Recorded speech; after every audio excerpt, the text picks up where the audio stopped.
Hello students, आज हम पढ़ेंगे diploma first year second same applied mechanics का हमारा जो फोर्थ चैप्टर चल रहा था साइंट्रॉइड एवं सेंटर ऑफ ग्रेविटी।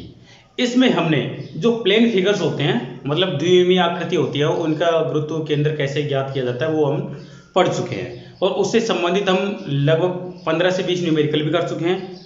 तो अब चलिए हम कुछ ठोस आकृतियों के गुरुत्व केंद्र ज्ञात करते हैं।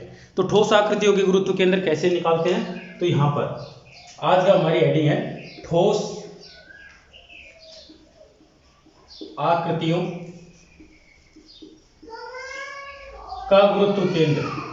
एक मिनट, गुरुत्व केंद्र, ये आज की हमारी हेडिंग रहेगी, है ना।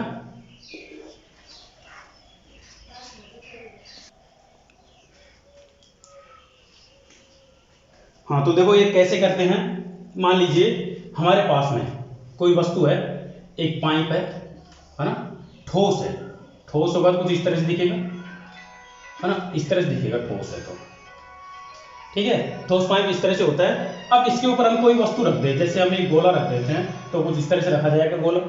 तो ये तो हो गया हमारा गोला, है ना, ये हो गया एक बेलन, ठीक है। दो हमारे पास में ठोस वस्तु हैं, तो इनका गुरुत्व केंद्र कैसे ज्ञात करेंगे, तो ध्यान रखिए जो ठोस वस्तु होती है उनका हम लेंगे आयतन और गुरुत्व केंद्र की स्थिति हम वैसे ही ज्ञात करेंगे जैसे हम साधारण आकृतियों में ज्ञात करते हुए आए हैं। तो ये ठोस आकृति है, दो ठोस आकृतियों को मिलाकर ये बनाई गई है, ठीक है। तो यहाँ पर मैं आपको फॉर्मूला बता देता हूँ, उसके बाद हम कुछ एग्जाम्पल लेकर इनको अच्छी तरह से समझेंगे। तो यहाँ पर वही चीज निकालनी पड़ेगी हमको, दो चीजें निकालनी पड़ेगी, एक्स बार और वाई बार, है ना। ये दो चीज निकालनी होगी। यहां पर देखें क्या होगा, एक तरह से यहां पर जितनी भी आकृतियां हैं उनका हम ले लेते हैं आयतन। तो V1, या फिर अगर हमारे पास में इनका आयतन न हो, भार मौजूद है तो हम भार ले लेते हैं, अगर भार नहीं है तो हम आयतन से इसका काम कर लेते हैं। तो V1x1 plus V2x2 plus V3x3 plus इस तरह से Vnxn, मतलब जितनी आकृतियां होंगी उसके हिसाब से उन सभी का आयतन को गुणा करेंगे किससे, उसके गुरुत्व केंद्र की स्थिति से। और नीचे V1 plus V2 plus V3 plus dot dot Vn। तो ये तो हो गया x बार के निर्देशांक। इसी तरह से यहां पर हम y बार के निर्देशांक निकालने के लिए V1y1 plus V2y2 plus V3y3 plus ये हो गया Vn upon V1 plus V2 plus V3 plus plus plus इस तरह से Vn तक चलेंगे यहाँ पर।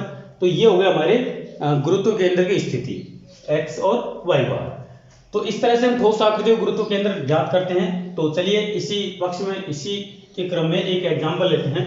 तो हमारा एग्जाम्पल है, हम यही मान लेते हैं ये गोला है और ये मतलब गोला क्या होगा, ये एक पाइप के ऊपर रखा है तो ये अर्धगोला होगा, है ना, एक अर्धगोला होगा।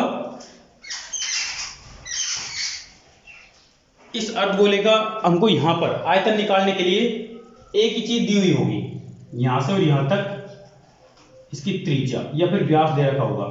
तो यहां पर r बराबर हम 7 सेंटीमीटर ले लेते हैं, ठीक है, r बराबर हमने 7 सेंटीमीटर ले लिया। अब यहां पर देखिए दो आकृतियां हैं तो उसका गुरुत्व केंद्र निकालने के लिए हमें किस किस चीज की जरूरत पड़ेगी, एक तो इन दोनों आकृतियों के आयतन की। तो हम इसको पहला नंबर मान लेते हैं, इसको दूसरा नंबर। मतलब ये गोला कहने को तो है लेकिन एक पाइप के ऊपर रखा हुआ है तो मतलब क्या है, ये अर्धगोला है ना। तो चलिए ज्ञात करते हैं।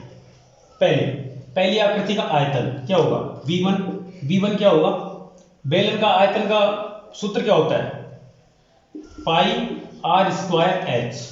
और एक चीज और देख लेते हैं यहाँ पर h हम ले लेते हैं 10 सेंटीमीटर। 10 क्या इसके हिसाब से तो यहाँ पर 30 सेंटीमीटर होना चाहिए, हम 30 ले लेते हैं यहाँ पर ना। ये हमने इसकी h ले ली।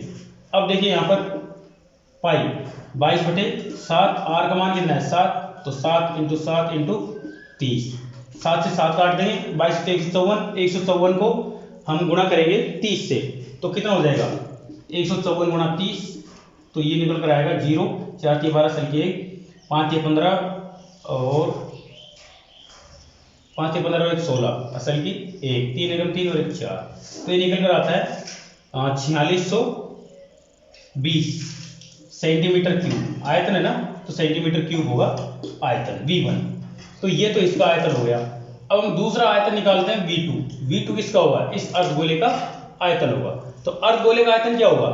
जितना गोले का आयतन होता है उसका आधा, मतलब 2πr³। ये इसका फॉर्मूला हो जाएगा। फॉर्मूला होता है अर्धगोले का आयतन निकालने का।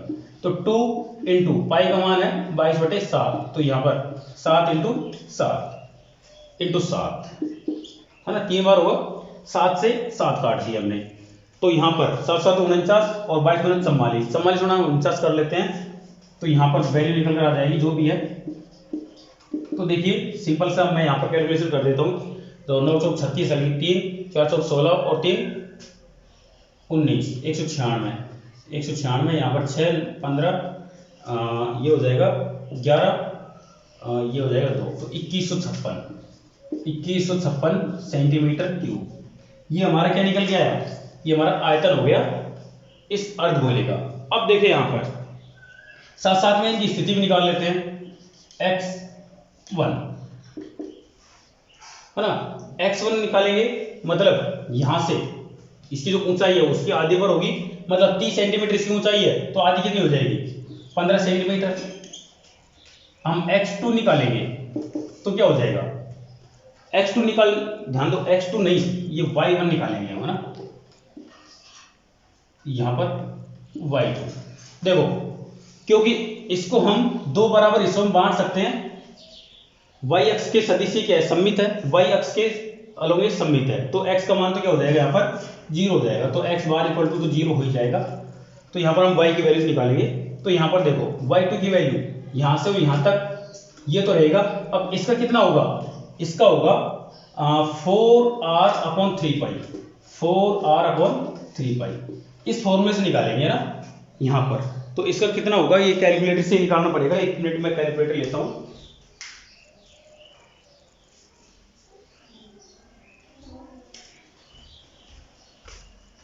हाँ, ये मैं कैलकुलेटर लिया है यहाँ पर। तो चलिए निकालते हैं इसको। 4r/3π, तो यहाँ पर निकल के आता है 2.97। ये हमारी वैल्यूज होगी 2.97 सेंटीमीटर, ठीक है। प्लस ये तो यहां से यहां तक की हुई, इसके अलावा हम इसमें जोड़ेंगे 30 सेंटीमीटर, तो ये हो जाएगा 32.97 सेंटीमीटर, ठीक है। अब देखिए आगे क्या करना है हमको। आगे x बार का मान तो हमें निकालना ही नहीं है, हमें निकालना है सिर्फ y बार का मान। तो मैं क्या करता हूँ, यहाँ पर x बार वैल्यू, ये जो फॉर्मूला है इसको तो मैं मिटा देता हूँ और यहाँ पर मैं वैल्यू रखता हूँ इस फॉर्मूले में, है ना। तो देखिए यहाँ पर हमारे पास में दो ही आकृतियां हैं, तो इन दोनों आकृतियों के हिसाब से मैं यहाँ पर वैल्यू रखता हूँ। तो V1 है हमारे पास में 4620 इंटू y1 15 है, प्लस V2 हमारे पास में है 2156 इंटू यहाँ पर ये हो जाएगा 32.97 अपॉन यहाँ पर जोड़ेंगे हम इन दोनों आयतन को, ये हो जाएगा 4620 प्लस V2 हमारे पास में 2156। तो ये निकल कर आएगा जितना भी है, कैलकुलेटर से हल करते हैं। चलिए देखो 4620 इंटू 15 प्लस 2156 इंटू 32.97, तो ये निकल कर आया। अब इसमें हम भाग देंगे किसका, 4620 प्लस 2156 का, तो ये सारी टोटल वैल्यूज निकल कर आती है 20.71 सेंटीमीटर। y बार की वैल्यू चाहिए। x बार की वैल्यू हमारे पास में पहले से कितनी है, 0 है। क्यों? क्योंकि ये y अक्ष के प्रति सममित है, तो यहाँ पर y का मान निकलेगा, x का मान तो 0 ही हो जाएगा। तो अगर हम इसको देखें तो इसकी स्थिति क्या होगी, देखो ये टोटल जो बेलन है इसकी लंबाई कितनी है, 30 सेंटीमीटर, और हमें चलना है 20 सेंटीमीटर पर। तो ये आधे से यहाँ पर चलेंगे, तो यहाँ से ये क्या होगा, इसका गुरुत्व केंद्र होगा इसका, है ना। तो ये गुरुत्व केंद्र क्या होता है, आकृति का वह बिंदु जिस पर अगर हम इसको एक पतली रस्सी से, भारहीन रस्सी से इसको बांध कर लटकाएंगे तो वह बिना हिले डुले उस जगह से सीधे सीधे ऊपर उठाई जा सकती है। मतलब उसके चारों तरफ उसका जो टोटल द्रव्यमान है, टोटल आयतन, टोटल जो भी आयतन है वो क्या है, बराबर है सब जगह पे। तो ये हो गया एक एग्जाम्पल था। अब हम कुछ बुक के क्वेश्चन लेते हैं, ठीक है। देखिए एक बहुत अच्छा क्वेश्चन है ना, बहुत ज़बरदस्त क्वेश्चन है, और ये क्वेश्चन कंपटीशन में पूछा गया था, और ऐसा क्वेश्चन तुम्हारे जो ऑप्शनल क्वेश्चन आते हैं उनमें पूछ जा सकते हैं। तो क्वेश्चन क्या है, ये एक पहिया दिखाई दे रहा है आपको, है ना, ठोस पहिया है और एक साफ्ट है। तो साफ्ट बीच में होकर लग रही है इसके, और पहिया क्या है, इसके चारों ओर है। तो दी गई आकृति का गुरुत्व केंद्र कहाँ स्थित होगा। तो यहाँ पर आपको कोई कैलकुलेशन नहीं करनी है, सिर्फ आपको देख कर बताना है कि यहाँ पर इसका गुरुत्व केंद्र कहाँ पर मौजूद होगा। तो यहाँ पर देखें, कैसे देखोगे, देखिए यहाँ पर अगर हम इसको इस तरह देखते हैं, y अक्ष के प्रति ये सममित होगा, क्योंकि इधर को भी इतना हिस्सा, इधर को भी इतना हिस्सा। अगर हम यहाँ से सीधी लाइन खींचे तो ये x अक्ष के प्रति भी सममित होगा, मतलब x बार का मान भी 0 होगा, y बार का मान भी 0 होगा। तो ये कब होगा, जब हम यहाँ से सीधी लाइन खींचे। तो इसका केंद्र बिंदु कहाँ पे होगा, यहाँ पर। तो केंद्र बिंदु पे कौन सा बिंदु स्थित है, डी बिंदु। तो इसका आंसर क्या होगा, इसका आंसर होगा डी, ठीक है। डी पर इसका गुरुत्व केंद्र स्थित होगा, ठीक है। बहुत अच्छा क्वेश्चन था। चलिए अब एक क्वेश्चन और करते हैं इस तरह का। देखिए कितना शानदार क्वेश्चन है। किसी त्रिभुज के तीनों शीर्षों पर समान भार के 3 खंड रखे हैं, तो इसका गुरुत्व केंद्र कहाँ स्थित होगा। देखिए यहाँ पर क्या होगा, हम एक चित्र बनाते हैं कुछ इस तरह का, है ना। यहाँ पर इसके तीनों शीर्षों पर 3 समान भार के द्रव्यमान रखे हुए हैं। ध्यान दें यहाँ पर कुछ ऐसा नहीं दे रखा कि यहाँ पर इन भुजाओं की लंबाई अभी समान है। अगर भुजाओं की लंबाई समान होती तो हम क्या बोल सकते थे कि इन तीनों केंद्रों से समान दूरी पर स्थित, तीनों केंद्रों से समान दूरी पर जो बिंदु स्थित होता है उस पर इसका क्या गुरुत्व केंद्र मौजूद होगा। लेकिन ऐसा इसमें कुछ दे नहीं रखा, तो इसकी वजह से यहाँ पर इसका सही आंसर क्या होगा। देखो भुजाओं की दूरी n स्थित है, इसलिए हम यहाँ पर इसका आंसर क्या लिखेंगे, गुरुत्व केंद्र ना। तो गुरुत्व केंद्र क्या निकालेंगे, भुजाओं के अनुसार इसका गुरुत्व केंद्र निकालेंगे, जिससे इसका गुरुत्व केंद्र निकल जाएगा, ठीक है। यहाँ पर इनकी लंबाइयां समान दे रखी है, ठीक है। तो इसका आंसर क्या हो जाएगा, बी। देखिए एक बहुत अच्छा क्वेश्चन है। ये आपको दिख रहा होगा, बेलन दिख रहा है यहाँ पर, ठीक है, जिसका व्यास 10 सेंटीमीटर का है, और इसका लंबाई दे रखी है 30 सेंटीमीटर की। तो दी गई ठोस बेलन में से 20/5/5 ये एक घनाभ आकार का दे रखा है, का एक घनाकार टुकड़ा काट कर हटाया गया है। शेष आयतन का गुरुत्व केंद्र कहाँ स्थित होगा, तो ये हमें निकालना है। तो देखो यहाँ पर हम क्या करेंगे, सबसे पहले इसकी सिमेट्रिसिटी देखते हैं। तो यहाँ पर अगर हम इसमें y अक्ष के प्रति इसको देखते हैं तो ये सममित होता है ना। तो यहाँ पर लिखेंगे, चूंकि दी गई आकृति y अक्ष के प्रति सममित है, y अक्ष के प्रति सममित है, इसलिए x बार इक्वल टू क्या हो जाएगा, 0 हो जाएगा, है ना। अब देखो y का मान निकालना है हमको, y बार का मान। तो इसके लिए हम क्या करेंगे, हम पहली आकृति का आयतन निकाल लेते हैं। पहली आकृति यहाँ पर हम मैन बेलन को मान लेते हैं। तो बेलन का आयतन क्या होगा, यहाँ होगा पाई r स्क्वायर h। पाई का मान क्या है, 22/7। r का मान यहाँ पर कितना होगा, देखो 10 सेंटीमीटर इसका व्यास है तो 5 हो जाएगा। 5 × 5 × h कितनी है, 30 है। तो ये हम इसका आयतन निकाल लेंगे, है ना। तो चलिए मैं इसका निकाल के बताता हूँ, 1 मिनट। यहाँ पर मेरे पास में एक कैलकुलेटर है, ये रहा यहाँ पर 22/7। तो ये निकल कर आया 3.1432। यहाँ पर इसको गुणा करेंगे 25 और 25 75। तो यहाँ पर 150 नहीं, यहाँ पर 1500 से गुणा कर देंगे इसको ना। तो ये निकल कर आया हमारे पास में 4714.28 सेंटीमीटर क्यूब। ये पहली आकृति का आयतन निकल गया। दूसरी आकृति का आयतन क्या होगा, यहाँ पर घनाभ आकार दे रखा है, तो क्या होगा 25 × 20 करेंगे तो 50 500 हो जाएगा। यहाँ पर देखो 5 × 5 × 20, तो ये निकल कर आया 500। तो 500 सेंटीमीटर क्यूब। हमें यहाँ पर y1 का मान निकालना है। तो y1 का मान क्या होगा, यहाँ से इसके गुरुत्व केंद्र की स्थिति, तो इसकी आधे पे हो जाएगी यहाँ पर, तो कितनी हो जाएगी 30 सेंटीमीटर। y2 निकालेंगे तो यहाँ पर देखो, यहाँ से यहाँ तक कितना बचा है 10 और इसका आधा, मतलब 20 का आधा 10 और 10 ये, तो कितना हो जाएगा 10 + 10, तो ये हो जाएगा 20 सेंटीमीटर। तो ये बिल्कुल सिंपल था। हमें यहाँ पर इधर देखो, यहाँ पर निकालना है y बार, तो क्या हो जाएगा v1 y1 minus v2 y2 upon v1 minus v2। ये क्वेश्चन हमने क्यों लिया, क्योंकि यहाँ पर हम ठोस आकृतियों में कटिंग सेक्शन वाले क्वेश्चन हमने नहीं किए थे, इसलिए मैं ये क्वेश्चन आपको करवा रहा हूँ। यहाँ पर कटिंग सेक्शन वाले जो भी क्वेश्चन होते हैं उनमें प्लस की जगह माइनस का चिन्ह आता है। जो आकृति काट कर हटाई गई है उसको हम माइनस में लिखते हैं, ठीक है।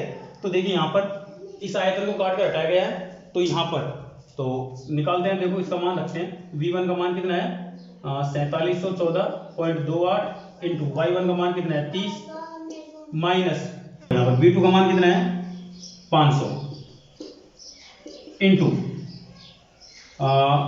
y2 का मान कितना है 20 बटे यहाँ पर है v1 का मान